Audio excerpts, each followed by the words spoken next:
Welcome back. In this video, I will guide you how to insert alpha symbol in Word. Inserting the alpha symbol in Microsoft Word does not have to be a scavenger hunter through menus. Here are the quickest, most pro level ways to get it done depending on how you like to work. So in the first method, put the backslash and type alpha and hit the spacebar.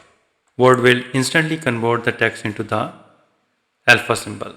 If you have a numeric keypad on the right side of your keyboard, this is a classic power move. Hold down the Alt key and type 224 on the number pad and release the Alt key. So in the third method, you can use the toggle trick. Every character has a Unicode hexa value. For alpha, it is 0, 3, B, 1 and press Alt+X all together. The code will transform into alpha symbol.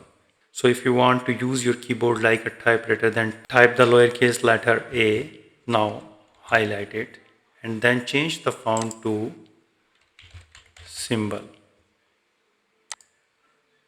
The A will turn into the alpha symbol. So with these way you can easily insert alpha symbol in Word. If you think this video is helpful, please support my channel. Thanks for watching.